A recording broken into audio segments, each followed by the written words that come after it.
Hai, Assalamualaikum warahmatullahi wabarakatuh. Hai para kaligrafer yang ada di Indonesia.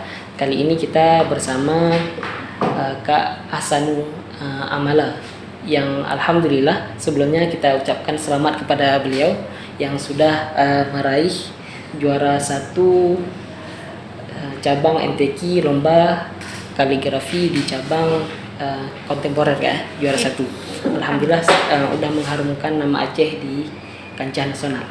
Nah, kemudian sebelumnya mungkin kita perlu belajar banyak kepada beliau, khususnya para kaligrafer baik yang pemula bagi kita semua, terutama yang masih semangat untuk menggoreskan kalamullah di atas pena-penanya. Mungkin kita tanya dulu ke beliau, kira-kira selama di kaligrafer ini jajakan apa yang sudah dilalui, salah satunya misalnya dari lembaga pendidikan kemana saja yang sudah ditempuh untuk mempelajari kaligrafi. Langsung aja. Ya. Pertama kali Ahsanu belajar kaligrafi itu di MSN 2 Lumbata. Di situ kelas ekskul, namun nggak terlalu intens gitu belajarnya.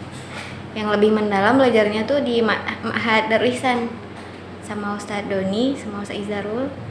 Kemudian baru belajarnya di Madrasatul Hatatin, punya Ustadz Ana Iqbal. Kemudian baru ke LMK. Oke, bagi teman-teman nih yang di Aceh ya, mungkin tempat-tempat ini bisa recommended untuk belajar kaligrafi di samping tempat-tempat yang lain. Ini sesuai dengan pengalaman Kak Ahsanu. Kemudian selain di lembaga yang ada di Aceh, di luar apa pernah belajar mungkin lembaga-lembaga lain? Di luar Aceh itu LMK, Sukabumi, Jawa Barat. Lembaga kaligrafi di Jawa Barat. Selain itu? Udah itu aja. Itu aja. Oke, kemudian selain di rutinitas yang adanya kelembagaan, ada program-program tertentu, ada nggak tempat lain? Mungkin yang belum pernah disebutkan kayak kita semua nih. Tempat lain. Madrasatul Hatatin. Selain itu? Paling kalau belajar kaligrafi kontemporer itu di TC MTQ sih, sama Ustadz Said Akram, sama Ustadz Tarmizi, Ustadz Usman. Oke. Kemudian di antara cabang-cabang kaligrafi ini kan banyak cabangnya yang bisa ditekuni kategorinya. Ada hiasan mushaf, ada naskah, ada dekorasi. Salah satunya ini kontemporer. Kenapa lebih menjajaki ke kontemporer? Kenapa nggak di 3 bidang yang lain? Apa sih keunikan dari kontemporer? Mungkin bisa berbagi dengan kita. Ya, yang pertama kalau kontemporer itu lukis ya. Jadi emang dari kecil itu suka melukis gitu kan. Jadi tertarik nih. Ada lukisan, terus ada kaligrafi di dalamnya gitu kan. Jadi unik kan, beda dari cabang yang lain gitu kan. Terus melihat dari potensi dari Aceh gitu, peserta kaligrafi kontemporer saat itu kan masih belum ada gitu ya, masih jarang gitu. Jadi tertarik nih sama kaligrafi kontemporer. Ada nggak keunikan lain? Ini strategi juga nih bagi para kaligrafer yang ikut dalam ajang perlombaan, bukan dalam hal sanad, tapi dalam ajang perlombaan. Pertama tadi menghitung peluang, menghitung peluang, jumlah perlombaan, peserta dan kualitas peserta. Nah, sehingga karena di kontemporer ini masih jarang orangnya, maka diikut kontemporer. Nah, selain itu strategi lainnya ada nggak kira-kira? Sehingga tapak tilasnya 1 2 1 tuh sukses terus.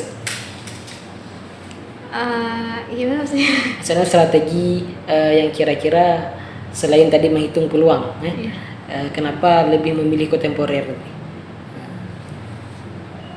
Karena ya gitu, karena kontemporer itu unik gitu kan, makanya tertarik gitu. Apakah lebih mudah dari cabang yang lain? Karena kan dia hanya tidak menggunakan kaidah pertama. Yang kedua dia imajinasi ini kan sifatnya luas. Iya benar. Kalau misalnya kesulitan kemudahan itu di percabang pasti ada beda-beda ya misalnya. Cuman kalau di kontemporer itu ya kesulitannya itu ya di imajinasinya, di idenya itu. Enaknya sih kita karena main warna ya, jadi melukis gitu, jadi kesenangan sendiri lah gitu kan, karena kita melukis bisa menuangkan apa yang kita rasakan gitu sih. Kemudian sejauh ini kan ini dari provinsi, pastinya dari kecamatan, kabupaten, provinsi, kemudian naik tingkat nasional. Tentu ini jenjang yang tidak mudah bagi semua orang. Ya. Kira-kira gimana ikhtiarnya? Ya, di luar dari pasti udah ada doa di belakang ya kan. Ikhtiarnya kira-kira apa nih? Ya, sehingga dari yang sifatnya real ya, dari sifatnya yang real, kira-kira apa yang sudah ditekuni atau ada trik-trik tertentu sampai bisa ke level nasional, bahkan juara 1 nasional. Ya, kalau misalnya ikhtiar ya itu kan proses ya. Dari awal proses itu kan dari hal yang paling sederhana gitu. Ikut-ikut karya master dulu gitu kan kita. Nah, terus belajar lebih dalam lagi itu kontemporer di LMK. Karena emang di LMK tuh belajarnya kan lebih intens ya, lebih terpacu juga kan karena lingkungan kaligrafer semua kan. Terus untuk ke ajang nasional ini emang nggak nyangka ya yang pertama kali.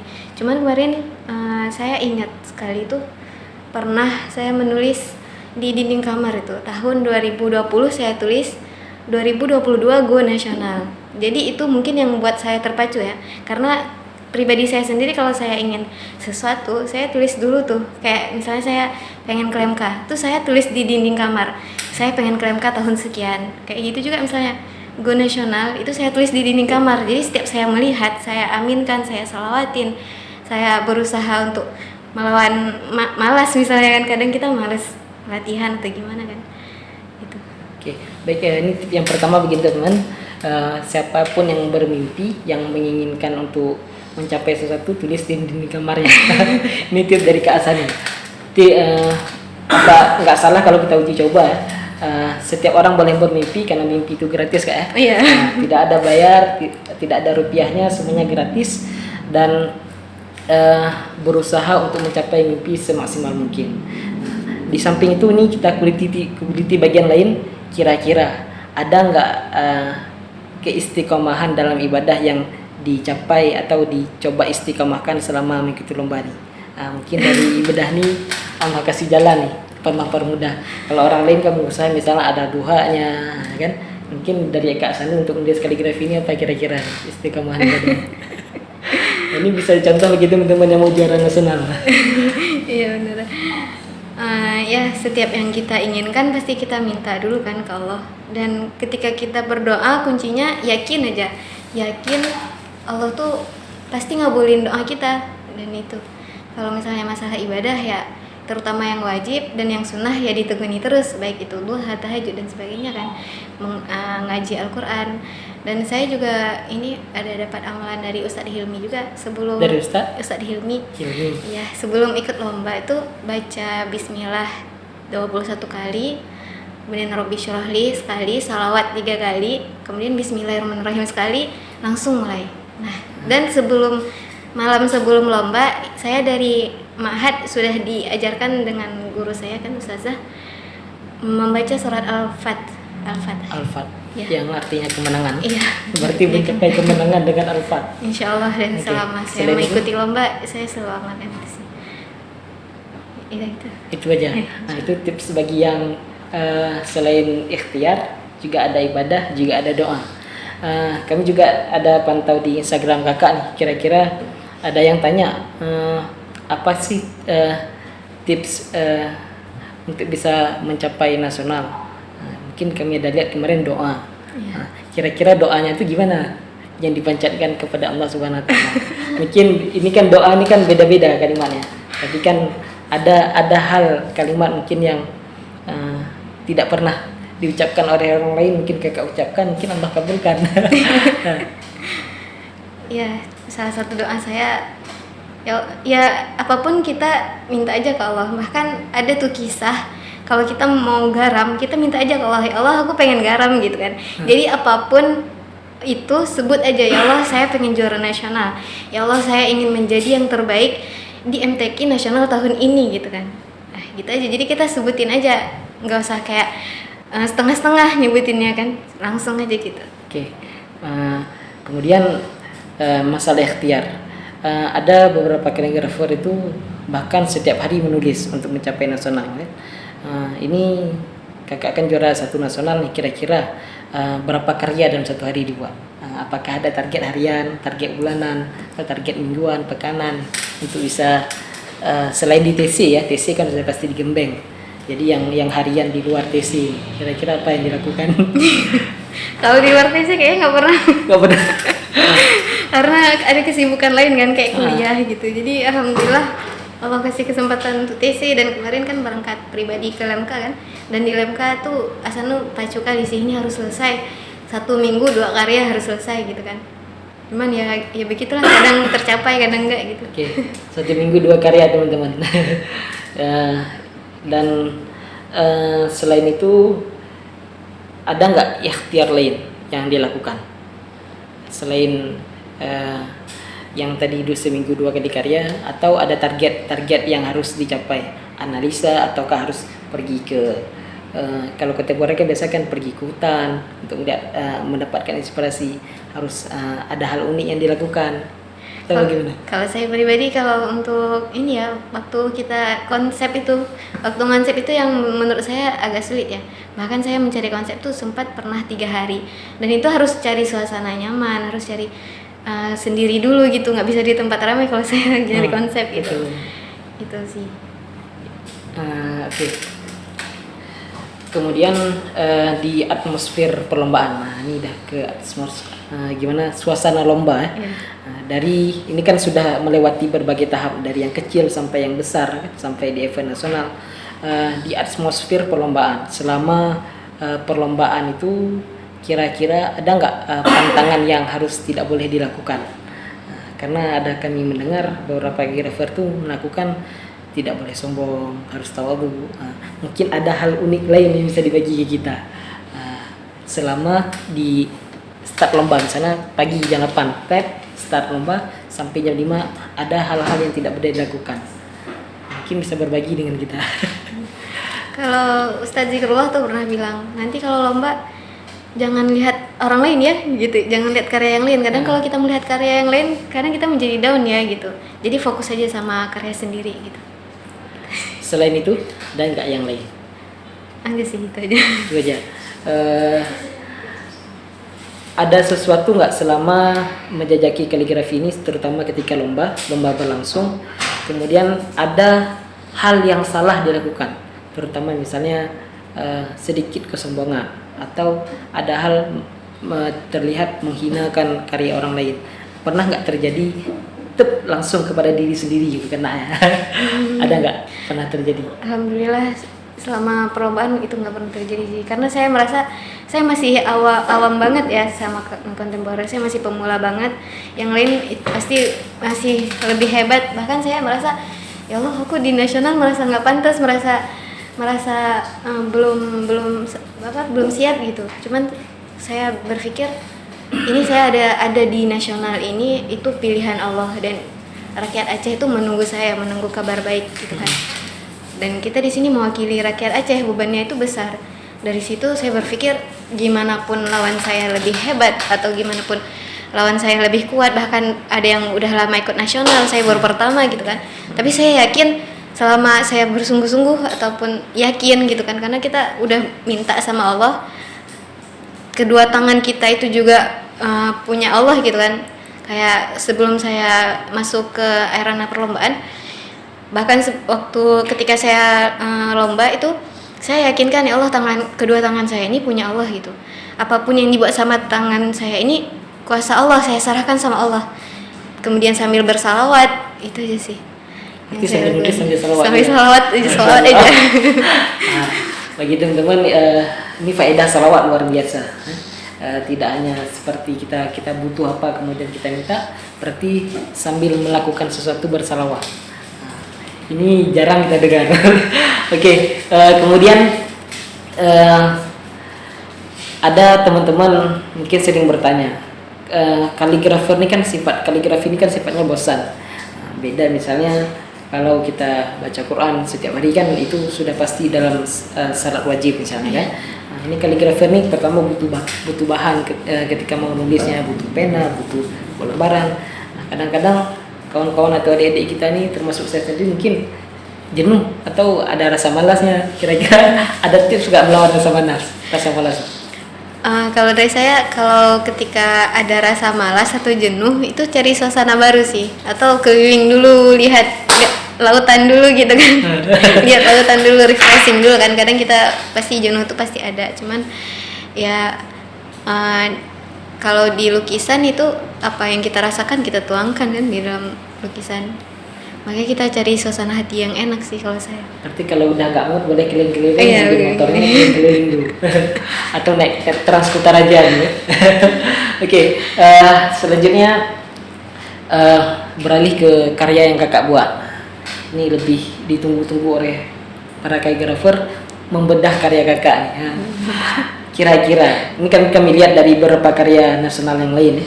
Ada yang sifatnya hutan, ada yang sifatnya lebih ke bentuk bangunan. Nah, ini berbeda dengan karya yang lain yang sudah kayak kita lihat. Ini sifatnya seperti permen. Iya. Nah, permen jatuh, permen tergulung-gulung, atau mungkin nama lainnya bubble gum. Nah, kira-kira kenapa memilih ini? Nah, inspirasinya ngambil dari mana?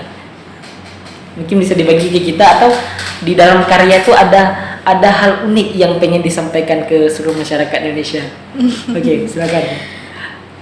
Jadi awal mula ada gulali itu, permen itu, ada seseorang yang bilang gini, kan saya kan nyari konsep ya, nyari ide terbaru, karena Ustaz Syed Akram selalu ketika membimbing ketika TC itu selalu menekankan kamu harus beda dari yang lain, cari beda, jangan ikut orang lain, lahirkan diri kamu, jangan lahirkan orang lain lagi gitu kan.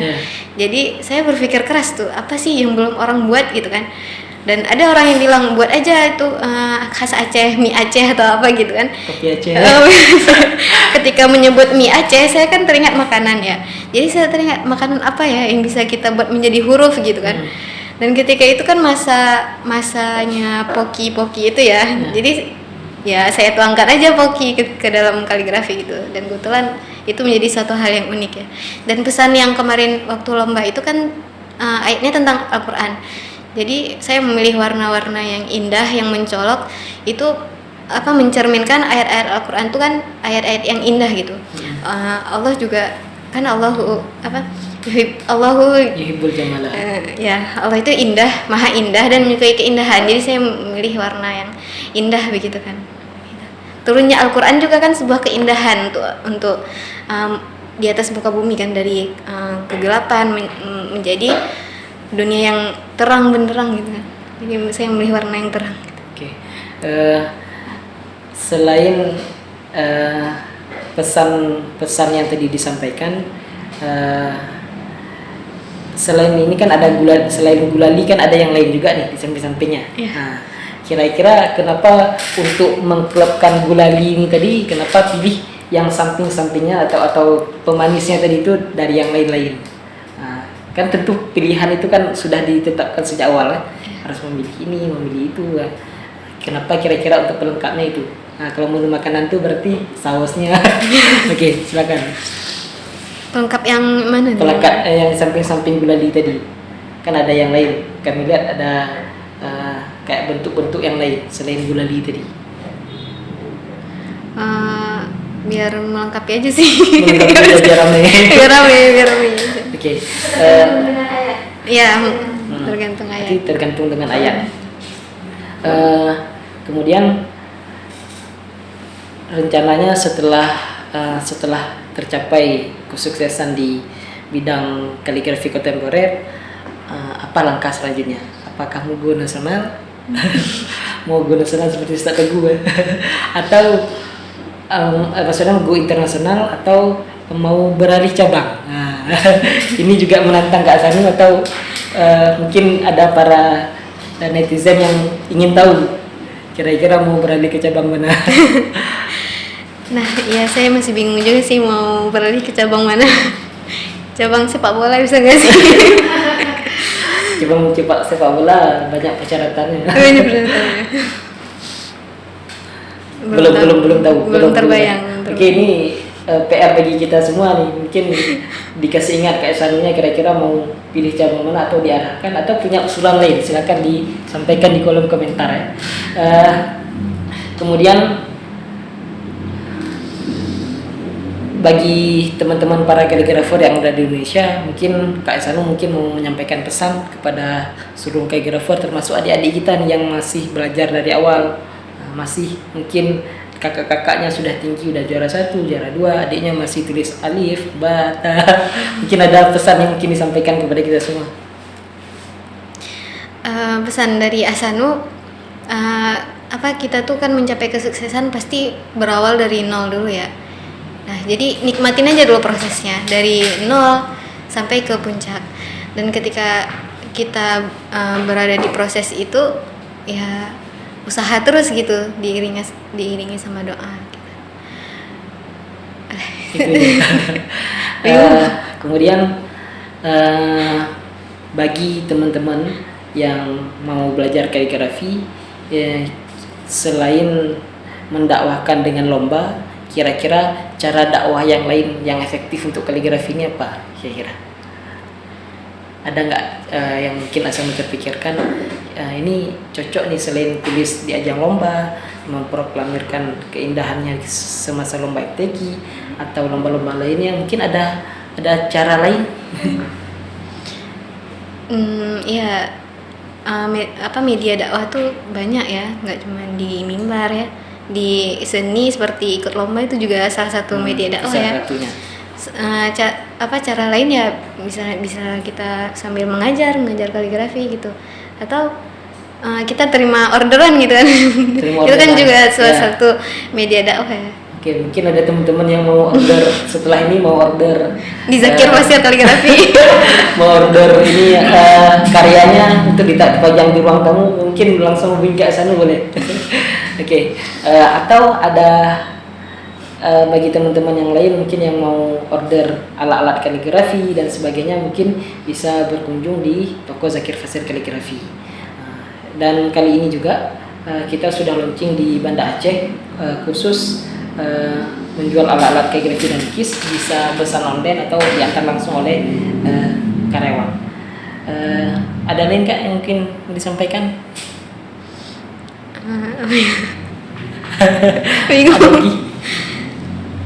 Mungkin pesan terakhir kepada teman-teman kaligrafer ini di channel Zakir Fasir Kaligrafi.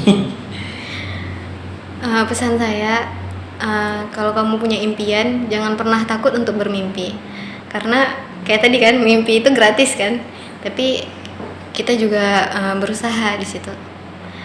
Oke, siapapun yang mau bermimpi silahkan ya. Pertama, mimpi itu gratis. Yang kedua, capai mimpi semaksimal mungkin.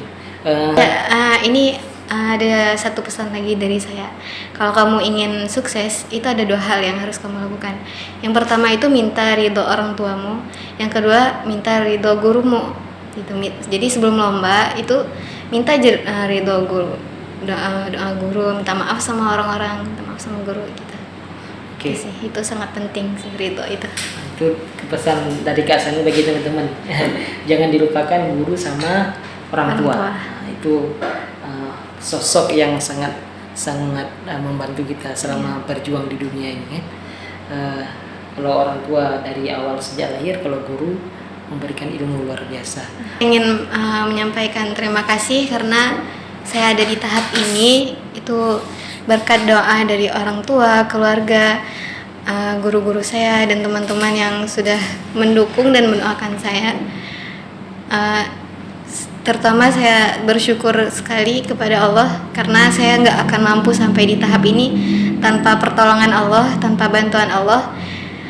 Dan saya ucapkan terima kasih kepada Ustadz Izarul, Ustadz Doni, Ustadz Poniman, Ustadz Tarmizi, Ustadz Usman, Ustadz Said Akram, Ustadz Cucu, Ustadz Hilmi, Ustadz Bobi, Ustadz Asrul, dan Ustadz Saipul. Saya ucapkan terima kasih telah mendoakan dan mendukung saya hingga saya bisa di tahap ini. Oke, mungkin boleh disapa mereka semua melalui channel Zakir Fasir Kaligrafi dan kedua orang tua. Terima kasih kedua orang tua Ahsanul sudah mendidik ya, luar biasa. Terima kasih juga kepada para guru, para master di Indonesia, luar biasa. Kalian semua sudah mendidik anak Aceh luar biasa seperti ini. Oke, bisa tolong berikan tangan untuk mereka semua. Oke, terima kasih. Oke, terima kasih kepada Kak Ahsanul yang sudah bersama kita di wawancara kali ini. Selamat sukses terus Kak di kaligrafi, dan jangan lupa bagi teman-teman kalau mau tanya-tanya langsung atau mau order kayak silahkan sama beliau, dan jangan lupa tetap terus berkarya untuk Indonesia dan tetap terus berkarya untuk Aceh dan bumi kita tercinta. Terima kasih. Kami dari Zakir Fasir Kaligrafi ucapkan terima kasih luar biasa. Assalamualaikum warahmatullahi wabarakatuh. Waalaikumsalam warahmatullahi